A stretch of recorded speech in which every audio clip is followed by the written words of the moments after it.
Hello friends, मैं आशा गोयनका एक नए त्यौहार के साथ आप सबके सामने हूँ। आज मैं जिस त्यौहार की बातें करने वाली हूँ, मुझे लगता है कुछ लोगों को इसके बारे में शायद पता न हो। दोस्तों, ज़रूरी नहीं है कि हम हर फेस्टिवल मनाते हों, पर हमें हमारे रिचुअल की थोड़ी बहुत जानकारी अवश्य होनी चाहिए, ऐसा मैं समझती हूँ। इसी पर्पस से मैंने ये वीडियो बनाया है। आप सबसे रिक्वेस्ट है कि एक बार इसे पूरा अवश्य सुनें। दरअसल मैं मंथ बाय मंथ अपने त्योहारों की चर्चा करना चाहती हूँ, जिससे आपको समझने में आसानी हो। तो दोस्तों, हम बात कर रहे हैं इस महीने के त्यौहार धनुर्मास की।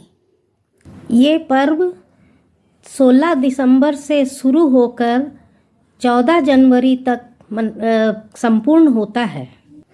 इस महीने को खरमास भी कहते हैं। मुख्यतः यह पर्व सूर्य आराधना का पर्व है। इन दिनों ठंड अपनी चरम पर रहती है। कई दिनों तक सूर्य देव के दर्शन नहीं होते हैं। इस वजह से वातावरण में निगेटिव एनर्जी का विशेष प्रभाव रहता है। अतः हमें सूर्य देव की उपासना करनी चाहिए। सुबह नहाने के बाद एक तांबे के लोटे में जल, पुष्प, अक्षत, तिल और गुड़ डालकर सूर्य देव को अर्घ्य अर्पित करें। रविवार को व्रत भी रखा जाता है, जिसमें बिना नमक का भोजन खाते हैं। शारीरिक एवं मानसिक कष्टों के निवारण हेतु जरूरतमंदों को अन्न वस्त्र का दान दें। कुछ घरों में आटा और गुड़ को पानी में घोलकर उसके पकौड़े बनाते हैं। तेल में बनाते हैं और पहले कौवों, कुत्तों, गाय को खिलाते हैं, फिर गरीबों को बांटते हैं। उसके बाद भगवान को भोग लगाकर घर में प्रसाद रूप में सब कोई खाते हैं। ये दिन निगेटिविटी लिए होते हैं, इसलिए इन दिनों में कोई शुभ कार्य जैसे विवाह, मुंडन, जनेऊ, गृह प्रवेश आदि नहीं किए जाते हैं। पर एक बात इन सब से बिल्कुल अलग है। वो है साउथ की मीरा कही जाने वाली अंडाल माता की, जिनका एक नाम गोदम्मा माता भी है। जब मैंने पहली बार देखा, यहाँ साउथ में मौका मिला देखने का, तो इनकी पूजा वगैरह के बारे में जानकारी हुई।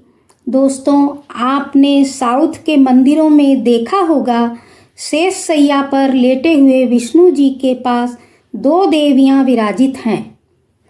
एक तो हमें लक्ष्मी जी हैं, वो पता है, दूसरी अंडाल माता हैं।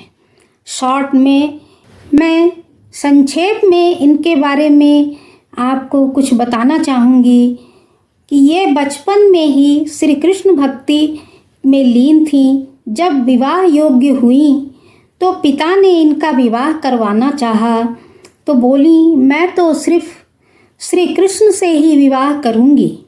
और भक्ति से विवश होकर भगवान श्री कृष्ण को श्री रंगनाथ स्वामी के रूप में इनसे विवाह करने आना पड़ा। साउथ में 1 महीने तक इनकी पूजा एवं श्लोक पाठ आदि किए जाते हैं और भगवान श्री कृष्ण तथा अंडाल माता, जिन्हें गोदम्मा भी कहते हैं, उनका विवाहोत्सव धूमधाम से मनाते हैं। तो दोस्तों, ये हुई धनुर्मास के विषय में कुछ विशेष बातें। अगले एपिसोड में हम बात करेंगे मकर संक्रांति पर्व की। तब तक के लिए आज्ञा चाहती हूँ। अपना ख्याल रखिए और चैनल को लाइक करना ना भूलें तथा जिन लोगों ने अब तक सब्सक्राइब नहीं किया है, कृपया सब्सक्राइब करें। धन्यवाद।